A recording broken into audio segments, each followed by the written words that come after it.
Son terminologías que se pueden utilizar, denominar, que se pueden utilizar, estas son como sinónimos, podemos utilizar cualquiera de ellas. Ya el término insuficiencia está entrando en desuso. A todos los grupos que vienen a la práctica les indicamos lo mismo. Anteriormente se usaba el término de insuficiencia renal aguda, insuficiencia renal crónica, y actualmente esos términos están entrando al desuso. Para los cuadros crónicos utilizamos lo que es la enfermedad renal crónica, y para los cuadros agudos es un poco más amplio, puedo utilizar cualquiera de ellas, puedo utilizar injuria, falla, fracaso, y hoy en día el término más utilizado es lesión, ¿ya? De todas maneras, todas ellas son válidas, todas ellas se pueden utilizar. ¿Esto viene de qué? De la traducción del inglés. En el inglés está como AKI, ¿ya? Como Acute Kidney Injury, y por eso es que otros lo traducen directamente como injuria. Ahora, como les digo, puede utilizarse también falla, también puede utilizarse lesión. Entonces, ¿cómo se define lo que es la falla renal aguda? Se considera como un síndrome clínico, ¿ya?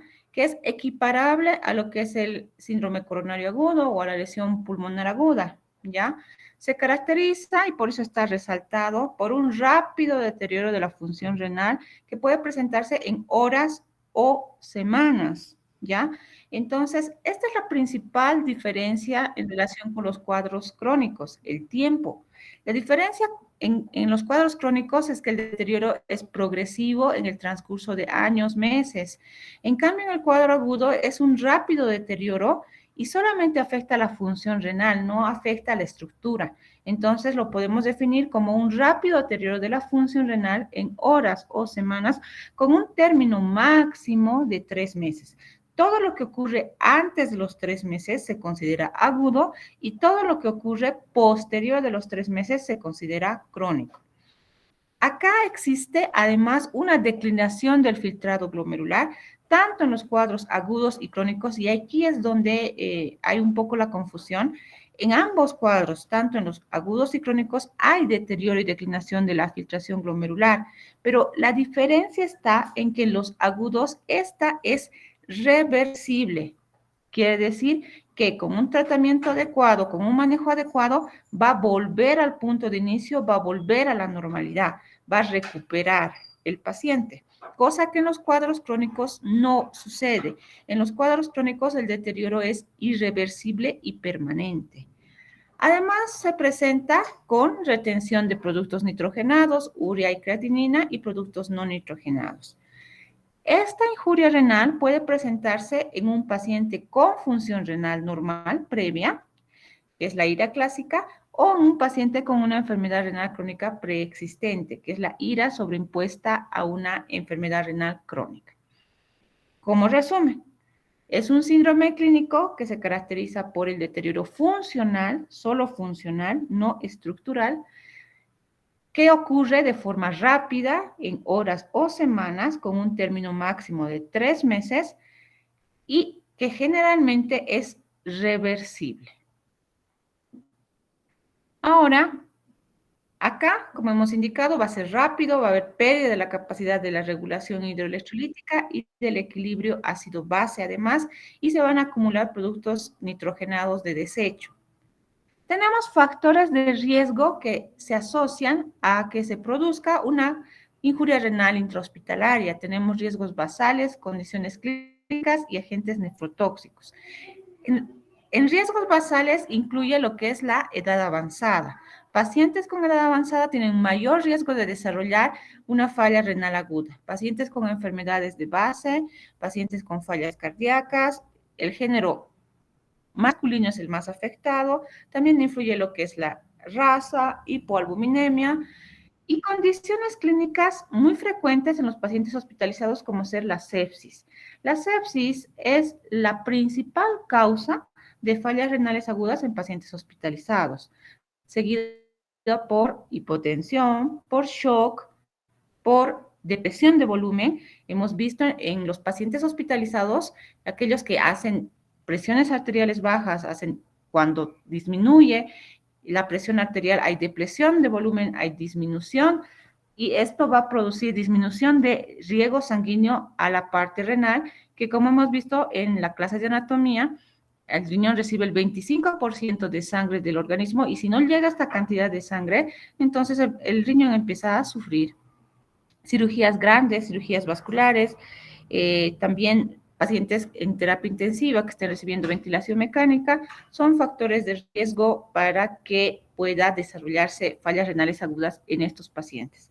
Y como tercer punto importante que ustedes deben conocer, son la utilización de agentes nefrotóxicos.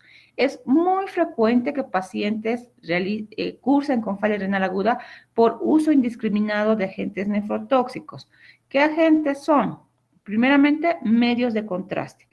¿Ya? Entonces, cuando uno se va a realizar lo que es una tomografía o un estudio que requiera contraste, el imagenólogo siempre va a pedir un laboratorio y un pase. Todo paciente que tenga una creatinina de más de 2 está contraindicado el uso de estudios con contraste.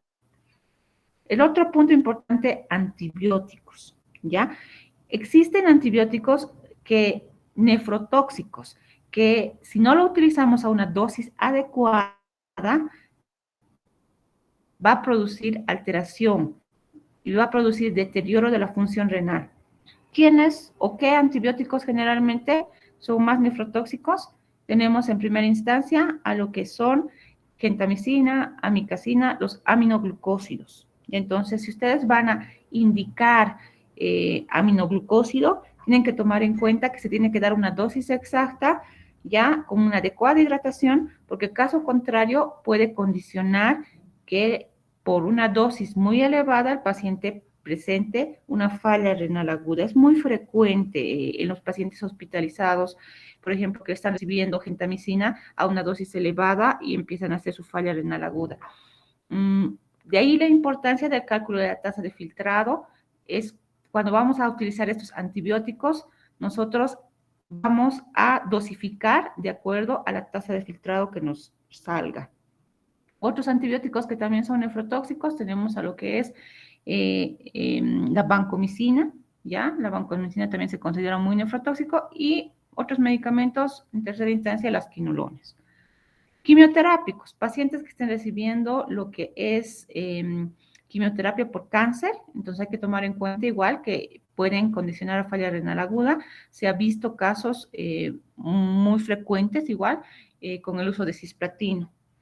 Ahora, aquí abajo y no de menor importancia, los AINES. Esto igual es muy frecuente, igual ayer han visto en la práctica, pacientes que consumen AINES de forma indiscriminada, diclofenaco, ibuprofeno, por un dolor crónico, a veces se empiezan a consumir de forma indiscriminada y eso igual condiciona lo que son fallas renales agudas. Y en última instancia, también el uso de IECAS o ARA2 en dosis inadecuada. Entonces, tenemos que tomar en cuenta que todos estos factores pueden condicionar, si es que no los controlamos, y especialmente en la medicación, en la prescripción, si es que no prescribimos a la dosis adecuada los antibióticos, los AINES, el paciente va a desarrollar una falla renal aguda. Ahora, en cuanto a la clasificación, tenemos diferentes clasificaciones y vamos a desarrollar cada una de ellas. Tenemos por la diuresis, y siempre les digo igual en la práctica. Hay pacientes que me hacen falla renal aguda oligúrica, o sea, que pierden la capacidad de eliminar la orina, ¿ya? Y hay otras que tienen la diuresis conservada. Entonces, esto hemos enseñado en la práctica. ¿Cuánto es el valor normal de diuresis? El valor normal es mayor a 0,5 ml kilogramo hora, si es que hago flujo urinario, y si es que solamente calculo diuresis hora, mayor a 50 ml hora. Todos los valores menores a ese número se considera oliguria, ¿ya? Se considera oliguria. Ahora, por su etiología, que es la clasificación que igual más manejamos, lo dividimos en prerrenal, renal y posrenal. Prerrenal cuando no llega líquido sangre al riñón, renal cuando es el daño parenquimatoso y posrenal cuando es obstructivo de la vía urinaria. Y tenemos la clasificación por el catabolismo proteico, ya que se clasifican en hipercatabólicos y con catabolismo normal. En la prerrenal, que es la más frecuente, se debe por hiperrenal. La ira prerrenal se presenta en un 60% de los casos. Es la más frecuente y como su nombre indica, es antes del riñón. Todo lo que me condicione que no llegue la cantidad adecuada de sangre o de líquido al riñón, como ser hipovolemia, disfunción cardíaca o oclusión arterial o venosa, va a producir que ese riñón entre en falla, ¿ya? Parenquimatosos, cuando se afecta el parénquima como tal, ¿en qué casos? En glomerulonefritis, en necrosis tubular aguda generalmente. Y tenemos aquí nuestra fisiopatología. ¿Por qué se produce la falla renal aguda, la injuria renal aguda? Tenemos dos grandes componentes, el componente vascular y el componente tubular. Se afectan esos dos. En el componente vascular, ¿qué va a ocurrir? Como no va a llegar la cantidad suficiente de sangre, va a disminuir el coeficiente de ultrafiltración, va a disminuir el flujo sanguíneo renal como un mecanismo de defensa y esto va a producir aumento de la presión de ultrafiltración y va a reducir el filtrado glomerular. Y en el componente tubular, ¿qué va a ocurrir en las necrosis tubulares agudas?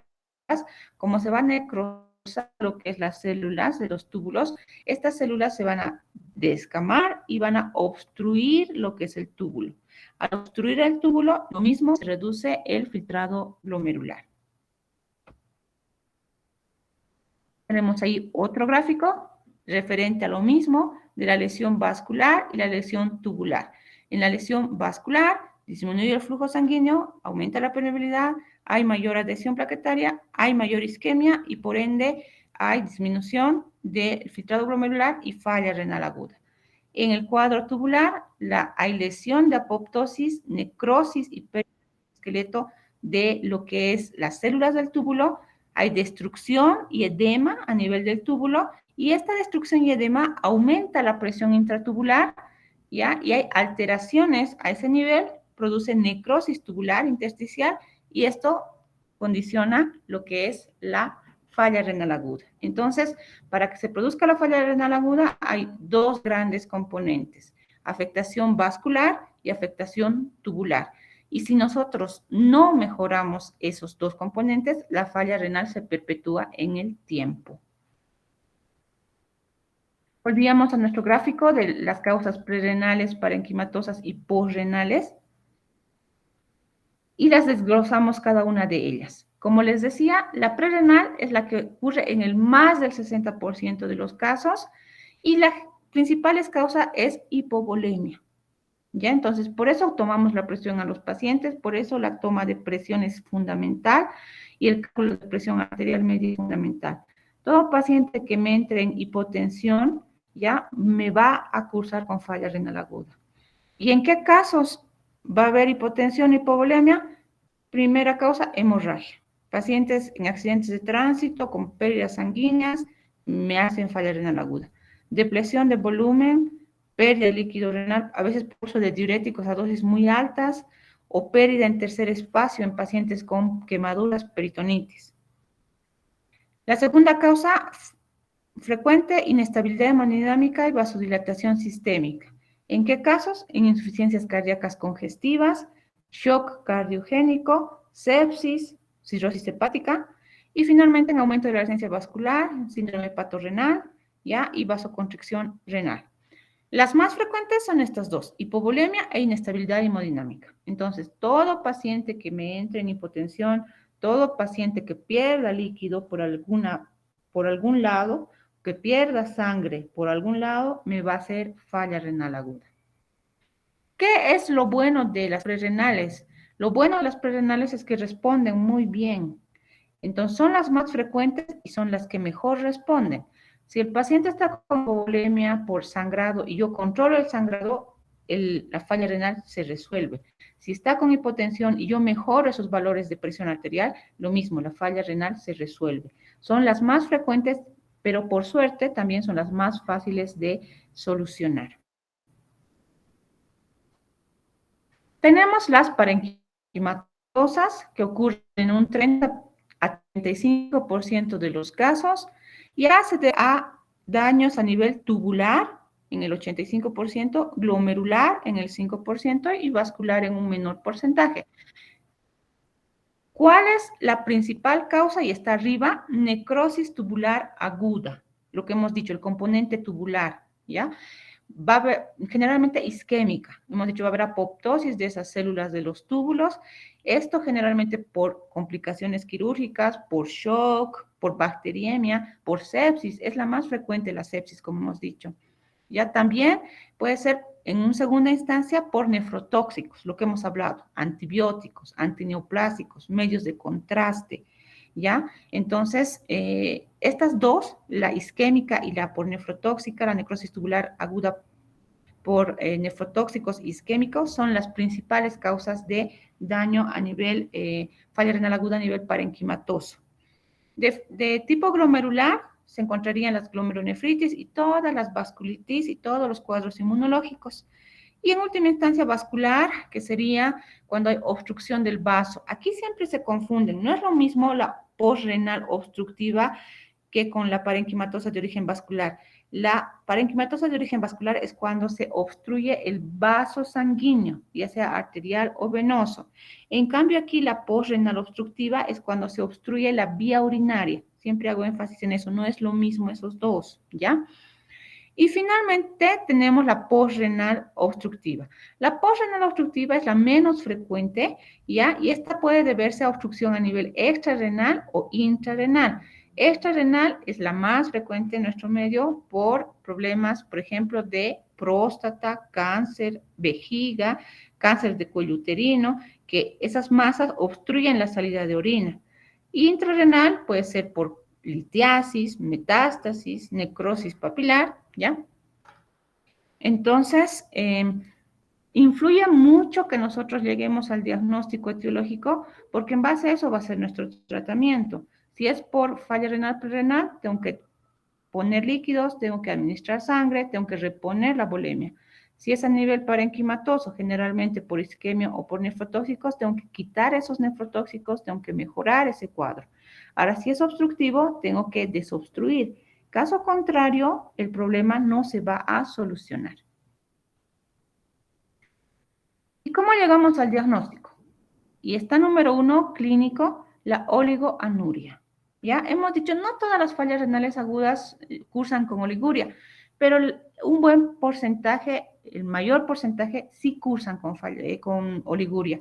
Por eso hacemos el cálculo de diuresis hora, por eso hacemos el cálculo de flujo urinario. Todos los que han venido a la práctica es lo primero que se les enseña en la primera clase, calcular la diuresis hora, calcular el flujo urinario. Porque en base a ese simple cálculo, yo ya puedo darme cuenta que el paciente está entrando en oliguria. Y si el paciente está entrando en oliguria, ya entonces me llama la atención, ya tengo que pensar en una falla renal. Ya entonces, el primer criterio es clínico con la oligoanuria. ¿Cómo llego a eso? Con el cálculo de diuresis hora y de flujo urinario. Segundo paso importante, laboratorial. Si se dan cuenta, todo en nefrología es laboratorial y lógicamente pedimos el examen de orina, sedimento, hacemos los índices urinarios, hacemos lo que es el cálculo de tasa de filtrado con la creatinina y en última instancia entra lo que es otros estudios como radiológicos o biopsia. Casi es el último paso. Generalmente el diagnóstico es clínico, laboratorial, imagenológico y en última instancia biopsia. Y solo en los casos parenquimatosos. Oliguria está ahí. Es el signo más frecuente de disfunción renal.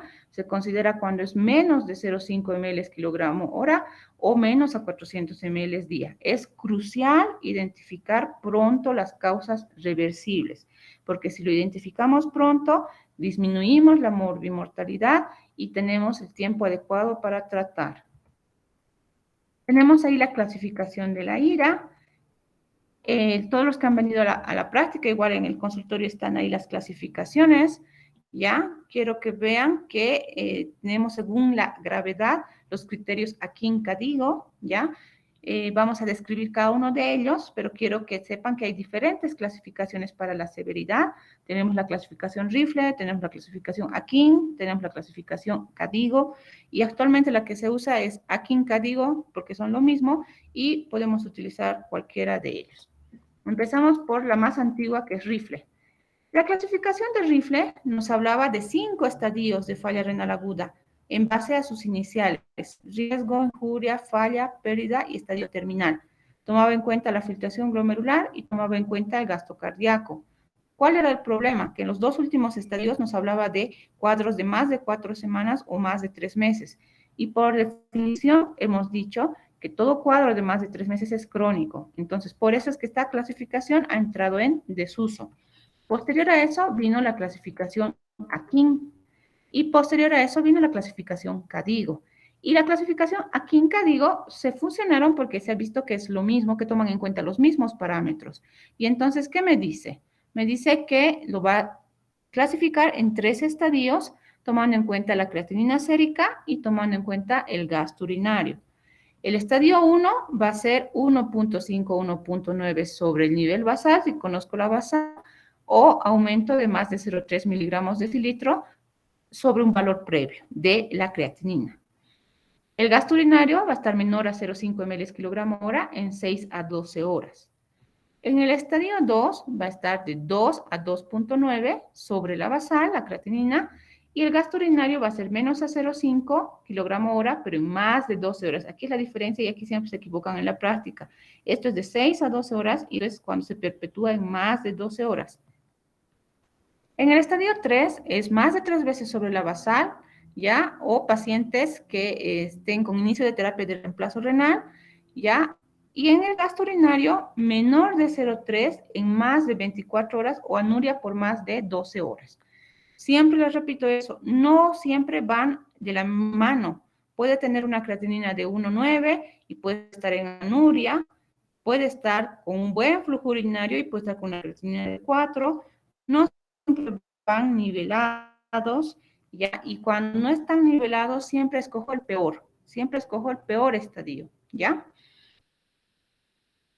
Igual que está la clasificación aquí, para que vean que no hay diferencia, si se fijan. Por eso es que la clasificación aquí y Cadigo podemos usar cualquiera de los dos. En la práctica hemos visto, entonces clasificamos falla renal aguda, Akin 1, pueden poner Cadigo 1, si quieren pueden poner Akin Cadigo 1, es lo mismo. La clasificación Akin y la clasificación Cadigo mantienen los mismos parámetros y pueden utilizar cualquiera de las dos. Si se fijan, aquí está la evolución de los diferentes clasificaciones. Esta es la de Cadigo, esta es la de Akin, esta es la de Rifle. Ya hemos dicho que la de Rifle, ¿cuál era el problema? Que los últimos 2 estadios eran casi, ya nos hablaban de pacientes con lesiones muy avanzadas y crónicas, y por eso es que ya no se usa casi esta clasificación.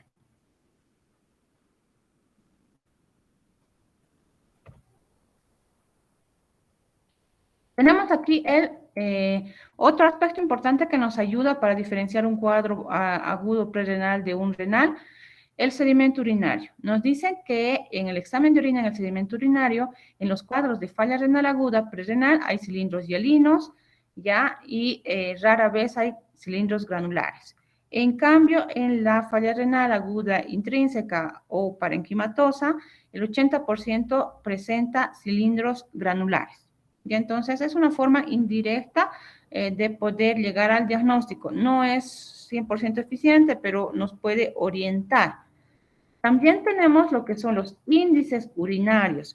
Lamentablemente en nuestro medio no lo realizamos por el costo y porque no todos los laboratorios lo tienen, pero igual nos orienta para poder llegar al diagnóstico exacto. ¿Ya? Nos dice que en la falla prerrenal la osmolaridad urinaria está mayor a 400. En cambio, en la renal por necrosis tubular aguda es menor, ¿ya? Ahora, cuanto al sodio en orina, nos dice que en la prerrenal el sodio en orina es menor a 20 y en la renal es mayor a 40. En cuanto a lo que es el FENA, el sodio urinario, excreción de sodio urinario, nos dice que en la prerrenal es menor a 1 y en las renales mayor a 2. Entonces, como les estaba indicando, no todos los laboratorios los realizan, ¿ya? Pero en otros lugares sí se tiene a disposición estos índices urinarios y en base a lo que es la osmolaridad urinaria y el índice FENA, que es la excreción fraccional de sodio, podemos llegar a un diagnóstico exacto para diferenciar las prerrenales de las renales. Muchas veces es fácil diferenciar, no se necesitan más que la clínica, pero en algunos casos no es tan sencillo y en esos casos nos ayudan los índices urinarios. Otro aspecto importante a tomar en cuenta que quiero recalcar es que también existen fallas renales mixtas. Pueden haber fallas renales prerrenales y renales, o pueden haber renales y posrenales, obstructivas, ¿ya? Entonces no son únicas. Pueden haber también fallas de etiología combinada, ¿ya? De etiología multifactorial. Esto es importante en cuanto a las fases evolutivas de la falla renal aguda, ¿ya? Siempre hago énfasis en esta diapositiva porque aquí me va a orientar que mientras más temprano yo detecte la falla renal, más posibilidad tengo de reversión. En cambio, cuando no detecto la causa y no hago nada, la falla renal se perpetúa en el tiempo. Entonces, podemos ver en cuanto a las fallas, en cuanto a las fases evolutivas de la falla renal aguda, que tenemos 5 fases: la prerrenal de iniciación, de extensión, mantenimiento y de reparación. Esto cuando hablamos de cuadros de necrosis tubular aguda, cuando el paciente está cursando con una necrosis tubular aguda en las fallas parenquimatosas. Entonces, acá está la filtración glomerular y aquí su evolución en días. Entonces, en la primera fase, ¿qué ocurre con los túbulos? Como aquí tenemos los túbulos, como hemos mencionado, tienen su ribete en cepillo y entonces por hipoxia, por daño, por obstrucción, inflamación o coagulación, entre el primer y segundo día empieza el daño y eso se denomina iniciación. Posteriormente, hasta el tercer día, ocurre la extensión. Aquí en la extensión va a haber pérdida de las microvellosidades, exfoliación, y al perderse esas microvellosidades va a haber obstrucción del túbulo y esto se extiende hasta el tercer a cuarto día. Si hasta el tercer o cuarto día yo no he hecho nada por mejorar esta situación, por quitar el nefrotóxico, por quitar el contraste, por quitar el antibiótico, modificar dosis y tratar, entonces la falla entra en proceso de mantenimiento. El mantenimiento ocurre entre el tercer a cuarto día hasta el octavo a noveno día.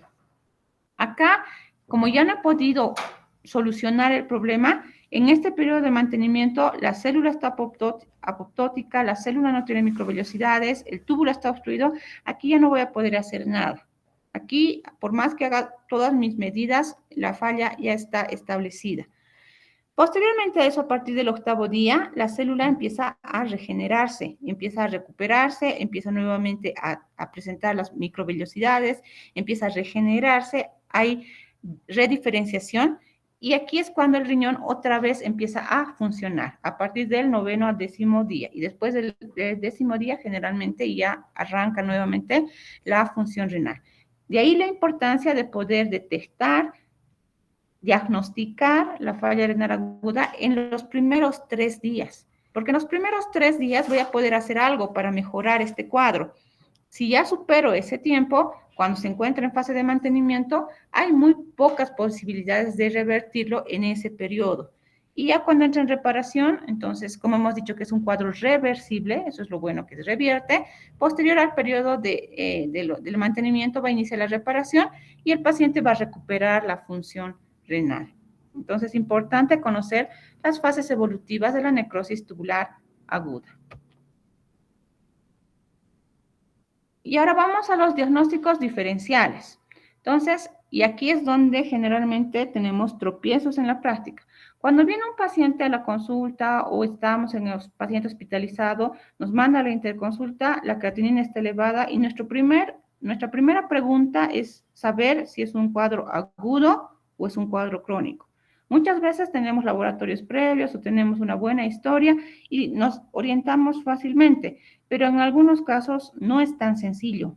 Entonces, ¿qué es lo primero que tenemos que hacer? Ante la elevación de productos nitrogenados, ante la elevación de la creatinina, urea, entonces tengo que tengo que ponerme mi primera pregunta. ¿Será un cuadro agudo?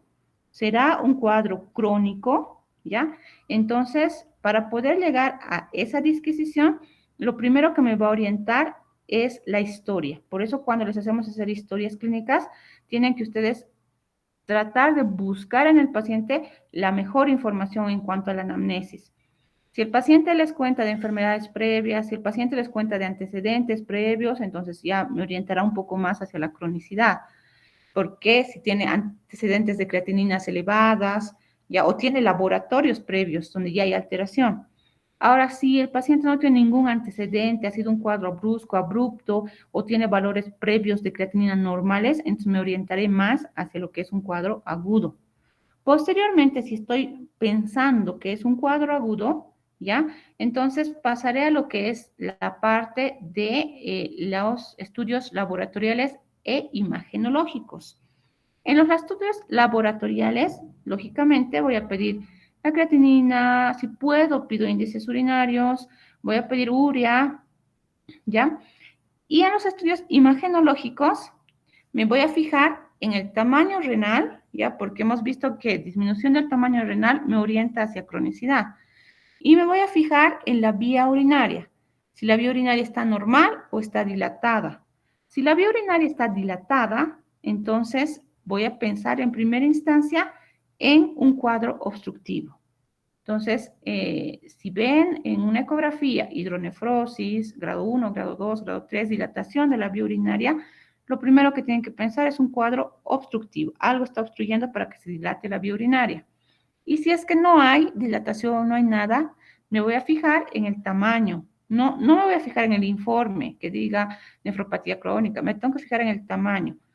Vamos a recordar en anatomía el tamaño, que es de 10 a 12 lo normal. Y entonces, si tiene un tamaño muy disminuido, entonces me va a orientar hacia cronicidad. Posteriormente, tengo que tratar de llegar a la etiología, ¿ya? A la etiología, ¿ya? Sí, para poder llegar a un tratamiento adecuado. Entonces, si es prerrenal, hidrato, mejoro las condiciones y generalmente se resuelve fácilmente, ¿ya? Ahora, en los cuadros parenquimatosos o renales es un poco más difícil porque aquí tengo que descartar si no tiene daño glomerular, intersticial o si es una necrosis tubular aguda. Una vez que ya he llegado al diagnóstico, me tengo que centrar en las opciones terapéuticas. Y aquí igualmente hago énfasis en todos los grupos. ¿Qué es lo que ocurre? Generalmente, como está entrando en oliguria el paciente, todos se asustan y quieren que el paciente empiece a orinar. Y lo primero que hacen es administrar diuréticos, ¿ya? Entonces, la administración de diuréticos en estos pacientes es controversial, ¿ya? Y no es la primera indicación. La administración de diuréticos solamente está indicado en pacientes con sobrecarga de volumen, en el resto no, ¿ya? ¿Por qué? Porque lo primero que tengo que hacer es, como indica en la diapositiva, optimizar la perfusión renal. Si yo no optimizo la perfusión renal, esa falla renal aguda nunca se va a solucionar.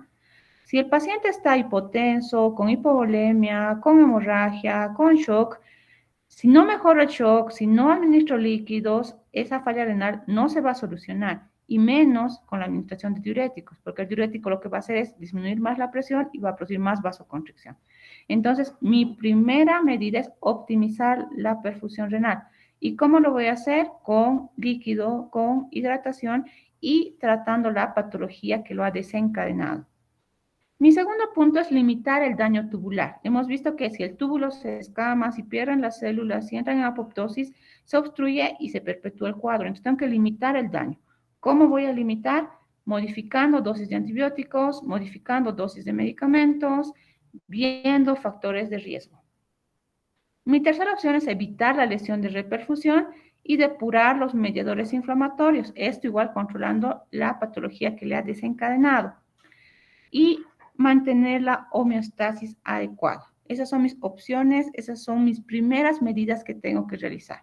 Entonces, ante una falla renal aguda, lo primero que tienen que realizar es optimizar la presión arterial con administración de líquidos. ¿Cuál es el único caso en el cual no van a administrar líquidos? Pacientes con sobrecarga hídrica. El único caso. En el resto de las fallas renales agudas, mi primer punto siempre va a ser administración de líquidos. Tengo que optimizar el flujo glomerular, ¿ya? Hidratando, ¿ya? Lógicamente controlando de forma hemodinámica, suspendo los nefrotóxicos y tengo que restablecer el flujo urinario. Cada día controlamos la diuresis hora, cada día controlamos el flujo urinario. Voy a restablecerlo descartando factores postrenales. Si un paciente está obstruido, nunca me va a orinar, entonces tengo que descartar que no esté obstruido. Y los diuréticos de asa, como la furosemida, hemos indicado, es el último paso y solo en aquellos que tienen sobrecarga hídrica no se usa de forma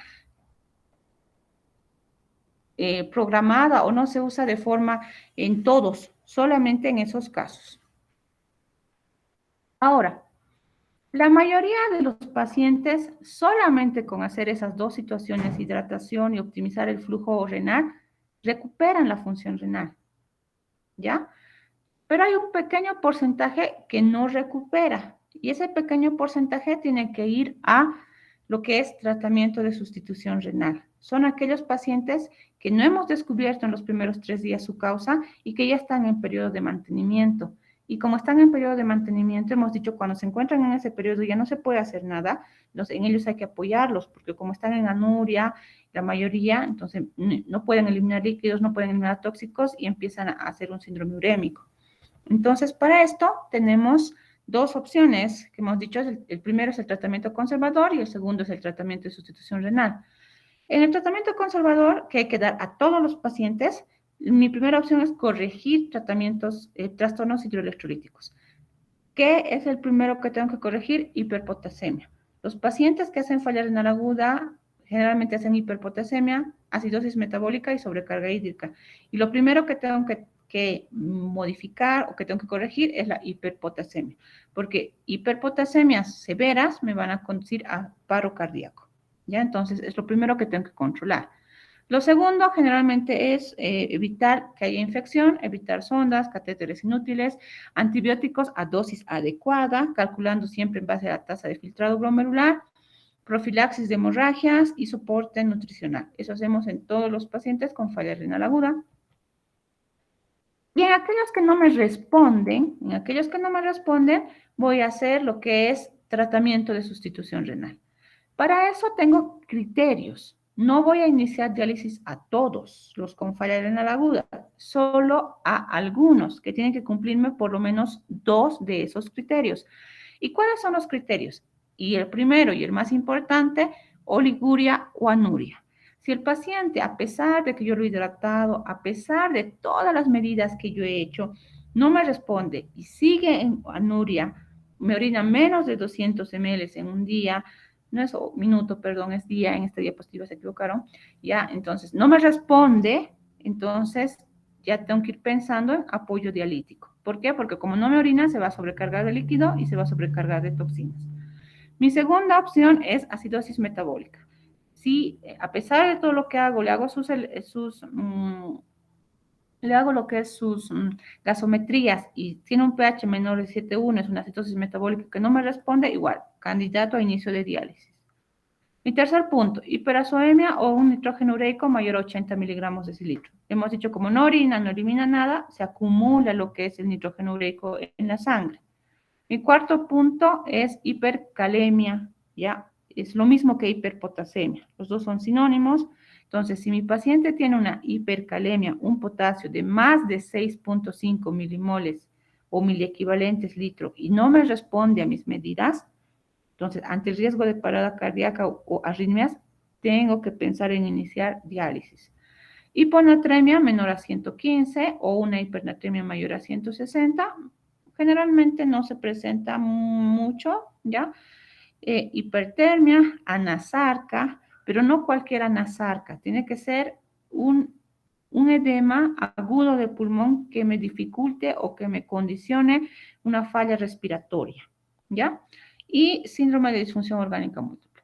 Entonces, si cumple con más de dos o más de esos criterios que he mencionado, ese paciente es candidato a inicio de diálisis, porque no me está respondiendo y si no hago algo va a fallecer. Generalmente, ¿qué es lo que ocurre en los pacientes con falla renal aguda que inician diálisis? Les iniciamos, se les realiza 1, 2, 3, 4 sesiones y en ese tiempo superan la fase de mantenimiento, que hemos dicho que es del día 8 hasta el día 14 generalmente. Y posterior a eso empieza a recuperar. Y la mayoría, o por no decir todos, prácticamente todos, salen de la máquina, ¿ya? Entonces, y por eso es que se caracterizan los cuadros agudos, porque son reversibles, las revierten, ¿ya? Pero yo tengo que saber en qué casos me está respondiendo y en qué casos no. Y como ven, lo más sencillo y lo más importante de medir es la diuresis. Entonces, por eso es que calculamos diuresis hora y flujo urinario. Son parámetros fundamentales, ¿ya? Son parámetros fundamentales. Y lógicamente la parte laboratorial también, porque a estos pacientes les hacemos controles laboratoriales diarios, incluso en las unidades de terapia intensiva 2 veces al día, gasometría en la mañana, gasometría en la noche, laboratorio diario, para ver la evolución del paciente. Y creo que eso es todo, sí. Entonces, como se han dado cuenta, las fallas renales agudas, la clave del tratamiento de la falla renal aguda es estos dos cuadritos, poder llegar a la etiología. Si yo no llego a la etiología, no voy a poder tratar la falla renal y voy a estar dando diurético a quien no debo dar y voy a estar dando líquido a quien no debo dar o voy a estar haciendo cosas que no corresponden, ¿ya? Como les digo, es muy frecuente, no orina y quieren que orine y le dan furosemida, ¿ya? Pero, y siempre pregunto a cada grupo, si el paciente está obstruido, tiene una próstata grande, está obstruido, ¿creen que si yo le doy furosemida va a orinar? No, no ve, hasta que yo solucione la obstrucción. Entonces, la clave en los cuadros agudos, ¿ya? Además de estadificarlos, además de valorarlos, es llegar a la causa. Si yo llego a la causa, voy a poder tratarlo. Si no llego a la causa, nunca voy a poder tratarlo. Y la falla renal se va a perpetuar en el tiempo. Y cuando me entre en el periodo de mantenimiento, ahí haga lo que haga, no va a responder hasta que llegue a la fase de recuperación. Si tienen alguna pregunta, esto es muy frecuente, es lo que más van a ver en la consulta, es lo que más van a ver en los hospitalizados y es lo que tienen que ustedes poder diferenciar entre un cuadro agudo y un cuadro crónico, ¿ya? Y cuando ustedes manden sus interconsultas, por lo menos tienen que estar orientados, ¿ya? Para renal aguda o enfermedad renal crónica, y entonces tienen que estar orientados en la diferencia, por eso me interesa mucho que pueden llegar a diferenciar estos dos cuadros. Entonces, si tienen alguna pregunta en este momento, pueden realizar. Caso contrario, yo les voy a preguntar.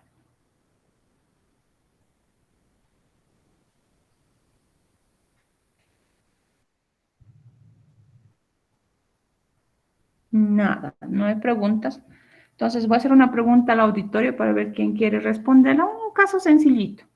Si viene un paciente que no tiene ningún antecedente, nada, cero, ningún antecedente, ¿ya? Y le han hecho un estudio con contraste, que digamos que es un paciente de 50 años, tenía que hacerse un estudio para ver si tenía algún problema pulmonar, y le han hecho un estudio con contraste, una tomografía con contraste, y su laboratorio previo al contraste era normal, creatinina 0,8, le han hecho el contraste y a los 2 días se siente mal, empieza a perder la orina, va a su hospital y le hacen un laboratorio y su creatinina que era 0,8 ahora está en 1,6, ¿ya?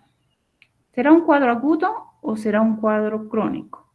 Y si es un cuadro agudo, ¿qué etiología tendrá de todas estas que hemos visto? Quien sea, para la persona que quiera responder.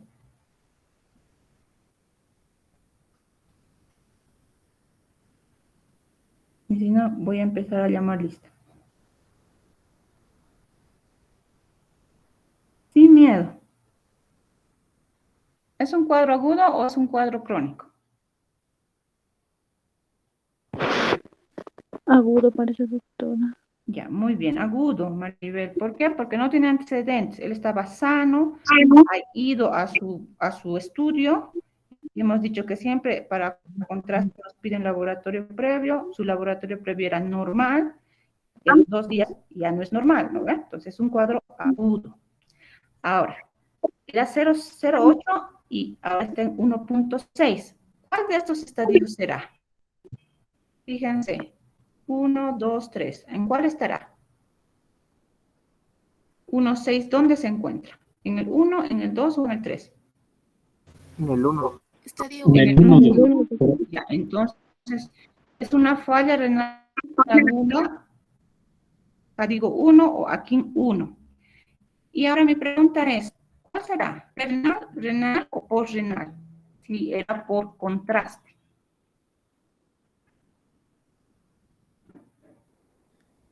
Doctora, sería causa renal. Muy bien, aquí están. Miren, la causa dice necrosis tubular aguda isquémica y necrosis tubular por nefrotóxicos. Entonces, es una causa renal. Ahora, ese es su diagnóstico completo. Falla renal aguda, Akin 1, renal o parenquimatosa. ¿Cuál será el tratamiento en este caso? ¿Qué creen que deberían hacer para que mejore ese valor? Si es por contraste. ¿Qué hemos dicho que es el primer punto? En todas las fallas renales agudas, lo primero que vamos a hacer. Y lo primero que tienen que hacer ante cualquier falla renal aguda que les llegue, hidratación. ¿Ya? Ese es el primer punto, hidratación. Porque con la hidratación vamos a aumentar la filtración glomerular y vamos a lograr que lentamente se vaya eliminando ese contraste, ¿ya? Y una vez que se elimine completamente, entonces el paciente va a recuperar la función renal. Es muy frecuente las fallas renales agudas por contraste, ¿ya? Por eso siempre se les recomienda que se hidraten previo y posterior al uso de contraste. Entonces, mi primer punto ante cualquier falla renal aguda que se me encuentre es la hidratación. Lógicamente con cristaloides, no le voy a dar coloides, ¿no? Entonces, la hidratación es mi primer punto, ¿ya? Y luego, dependiendo del caso, modifico algunas situaciones, modifico dosis de medicamentos, ¿ya? Y hemos dicho furosemida solo en caso de sobrecarga hídrica, no se da de forma rutinaria y en cuadros obstruidos está contraindicado, ¿ya? Está contraindicado. Listo. Entonces, de esa manera habríamos concluido el tema de falla renal aguda. Como se han dado cuenta, todo depende de esas 3 tablitas, son vitales para saber las causas de las prerenales, renales y las posrenales, y también según la severidad, para que puedan ver las clasificaciones. No es tan difícil, solamente es cuestión que lo pongan en práctica, ¿ya? Y es importante que le llegue la causa para que pueda hacer yo un adecuado tratamiento, ¿ya? Listo, si no tienen ninguna otra pregunta, duda, estaríamos quedando ahí. Enseguida les voy a pasar las diapositivas a lo que es el Classroom, ¿ya? Y igual de los otros temas, como hemos quedado, las grabaciones y diapositivas. ¿Alguna pregunta más? Doctorita, disculpe una consulta. No escuché muy bien algunos porque se entrecortaba. No sé si le podría hacer una consulta. Mi hermana, bueno, se enfermó ayer y le dijeron que tenía insuficiencia renal, pero no le explicaron si era aguda o crónica. Le hicieron examen de orina, hemograma, y en su examen de orina salía proteínas, tenía sangre también en la orina. ¿Edad? ¿Cómo? ¿Qué Sí, edad tiene? insuficiencia. 35. Bueno, aquí dice, le tiene una proteínas, 2 cruces tiene. Después tiene cetonas, 3 cruces. Sangre, 4 cruces. Ya. Y la creatinina está en 1.0, creo. No creo, debe estar más. Si es 1,0 no está alterado, ¿no? Tendría de momento solo una hematuria con proteinuria en estudio.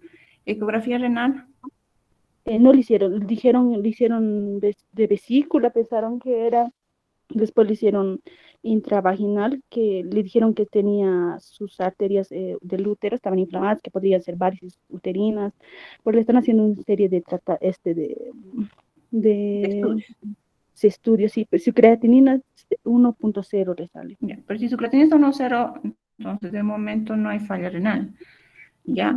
Pero sí tiene hematuria, y entonces hemos dicho que la hematuria no es normal, porque se me dice 4 cruces de sangre, entonces tiene una hematuria, y hay que buscar las causas de la hematuria. Entonces, en causas de hematuria, mujer, tenemos que buscar 2 grandes grupos, ¿no? Cuadros inmunológicos, porque es muy frecuente que debuten con hematuria cuadros tipo lupus, ¿ya? Cuadros inmunológicos.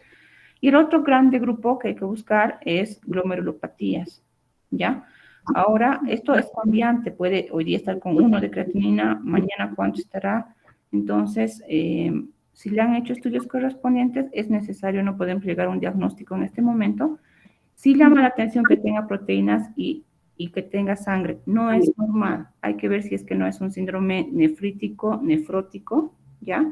Y requiere estudio de proteinuria de 24 horas, morfología de glóbulos rojos en orina, ecografía renal.